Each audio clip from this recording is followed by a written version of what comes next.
जिंदगी के सफर की असली खूबसूरती शहर की भागदौड़ में नहीं, बल्कि इन मिट्टी की खुशबू में, इन खेतों की हरियाली में और उस बैलगाड़ी की धीमी रफ्तार में छुपी है। यहीं से शुरू होता है हमारा सफर बादामी की ओर। सफर की शुरुआत होती है इन घुमावदार रास्तों से।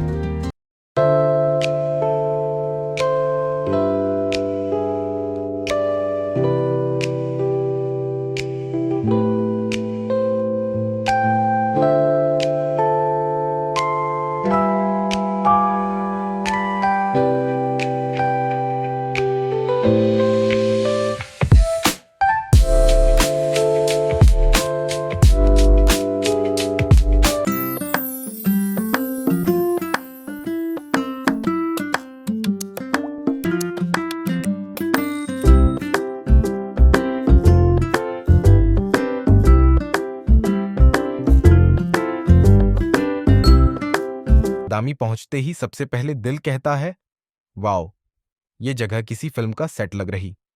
बादामी की सबसे बड़ी पहचान है 4 गुफाएं। पहली गुफा भगवान शिव की है, जहां नटराज की मूर्तियां आपको मंत्रमुग्ध कर देंगी। दूसरी और तीसरी गुफा विष्णु जी को समर्पित हैं। और चौथी जैन गुफा, जो इन सबको पूरा करती है। सोचो, 6ठी-7वीं सदी में बिना किसी मशीन के इन चट्टानों को तराश कर ऐसा सुंदर काम करना वाकई कमाल। जब मैं इन दीवारों को छूता हूं ना, तो लगता है जैसे समय रुक गया हो, जैसे यहां कभी राजा बादशाह घूमते होंगे, पुजारी पूजा करते होंगे। और आज मैं यहां खड़ा हूं, सेंचुरीज बाद। गुफाओं के सामने है अगस्त्य झील।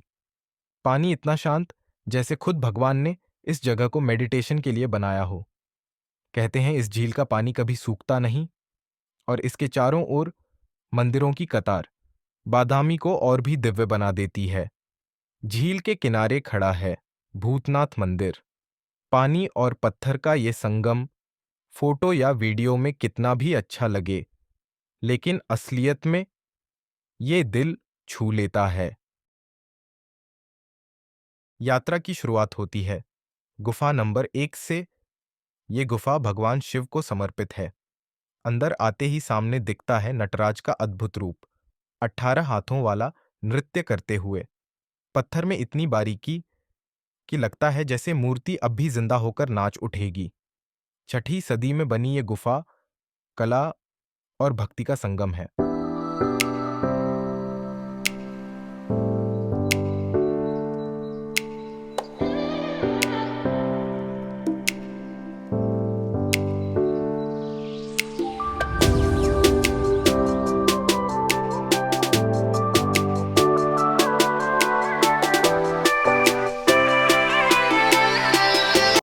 गुफा नंबर 2 भगवान विष्णु को समर्पित है। यहां दीवारों पर खुदे हैं उनके अलग अलग रूप। सबसे खास है वराह अवतार, जब विष्णु जी ने धरती माता को समुद्र से निकाला था। पत्थरों में गढ़ी ये कहानी आज भी उतनी ही जिंदा है जितनी हजारों साल पहले थी। तीसरी गुफा सबसे बड़ी और भव्य है। ये भी विष्णु भगवान की है। यहां दिखता है त्रिविक्रम अवतार, जब एक ही पांव से उन्होंने पूरी धरती और आकाश नाप लिया था। छत, खंभे और दीवारें, हर जगह अद्भुत नक्काशी है। ये गुफा चालुक्य कला का शिखर मानी जाती है। आते ही दीवारों पर की गई बारीक नक्काशियां मानो पत्थरों में जान डाल देती हैं। हर मूर्ति अपने आप में एक कहानी कहती है। देवताओं, नर्तकियों और योद्धाओं की अद्भुत आकृतियां दर्शकों को मंत्रमुग्ध कर देती हैं। पत्थर पर गढ़ी हुई ये कलाकृतियां उस समय की संस्कृति और आस्था की जीवित तस्वीरें हैं। यहां खड़े होकर लगता है जैसे हम सदियों पुरानी सभ्यता की धड़कन महसूस कर रहे हों।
चौथी गुफा थोड़ी अलग है।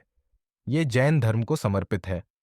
अंदर प्रवेश करते ही सामने मिलते हैं भगवान महावीर और अन्य तीर्थंकरों की मूर्तियां। यहाँ की शांति बाकी 3 गुफाओं से अलग महसूस होती है, जैसे पत्थर खुद ध्यान की मुद्रा में बैठा हो। ये गुफा बादामी की विविधता और सहिष्णुता का प्रतीक, जो पूरी तरह जैन धर्म को समर्पित है। भीतर आते ही पत्थरों पर खुदी हुई तीर्थंकरों की मूर्तियां मन को गहरी शांति का अनुभव कराती हैं। हर आकृति, हर रेखा साधना और तपस्या की महिमा का संदेश देती है। यहाँ भगवान महावीर और अन्य जैन तीर्थंकरों की प्रतिमाएं ध्यान और त्याग की अनूठी छवि प्रस्तुत करती हैं। इस गुफा की नीरवता में खड़े होकर ऐसा लगता है मानो आत्मा और ईश्वर के बीच का फासला मिट गया हो।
अगस्त्य झील चारों ओर पहाड़ियों और गुफाओं से घिरी हुई बादामी की खूबसूरती का दिल है।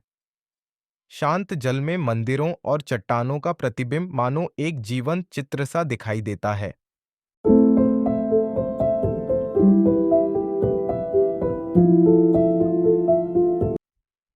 यह है भूतनाथ मंदिर, जो भगवान शिव को समर्पित है।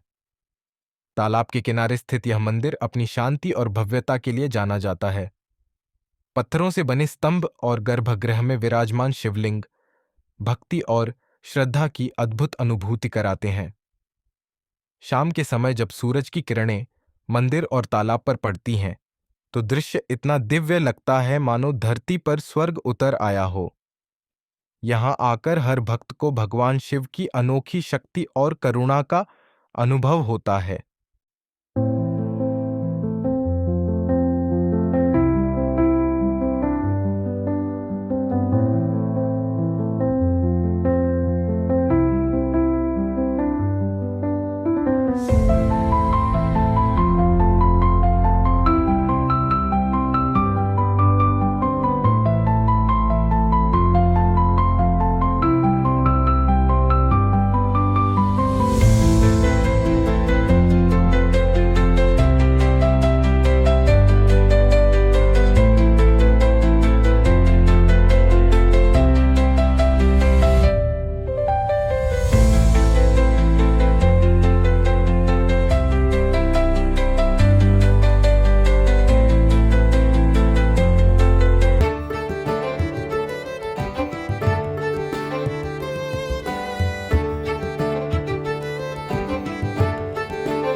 अगस्त्य झील के पार भूतनाथ मंदिर के ठीक सामने दिखाई देता है मल्लिकार्जुन मंदिर। यह मंदिर 11वीं से 12वीं शताब्दी में चालुक्य शासकों द्वारा बनवाया गया था और भगवान शिव को समर्पित है। इसकी वास्तुकला नागर शैली में है, जिसमें पत्थरों पर की गई बारीक नक्काशी आज भी जीवंत लगती है। गर्भगृह में विराजमान शिवलिंग भक्तों को भक्ति और शांति का अनुभव कराता है। झील के किनारे स्थित यह मंदिर बादामी के प्राचीन इतिहास और आध्यात्मिकता की अनूठी झलक पेश करता है।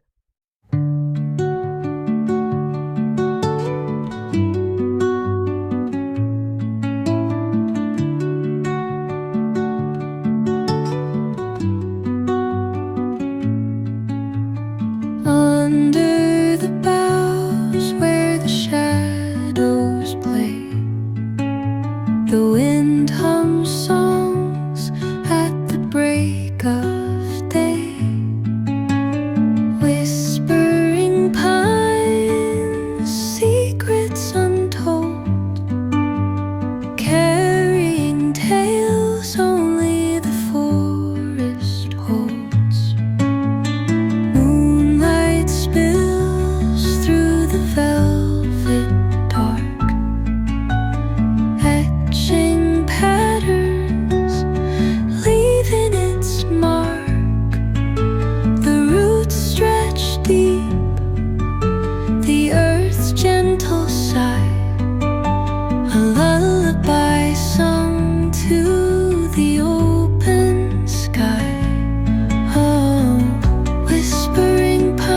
मल्लिकार्जुन मंदिर के पीछे यह विशाल चट्टान बादामी की अद्भुत शिल्पकला का अनोखा उदाहरण है। यहाँ पत्थर पर उकेरी गई त्रिमूर्ति ब्रह्मा, विष्णु और शिव आज भी जीवंत प्रतीत होती है। इनके साथ गणेश, दुर्गा और विष्णु के दशावतारों की झलक भी देखने को मिलती है। यह नक्काशी सिर्फ कला नहीं बल्कि आस्था और इतिहास की गवाही है, जो समय की कसौटी पर अब तक। तो दोस्तों, यहीं खत्म होती है हमारी आज की यात्रा। अगली वीडियो में हम आपको एक और नए ऐतिहासिक स्थल पर लेकर चलेंगे। अगर वीडियो पसंद आई हो तो इसे लाइक और शेयर करें। चैनल को सब्सक्राइब करना मत भूलें। मिलते हैं अगली यात्रा में।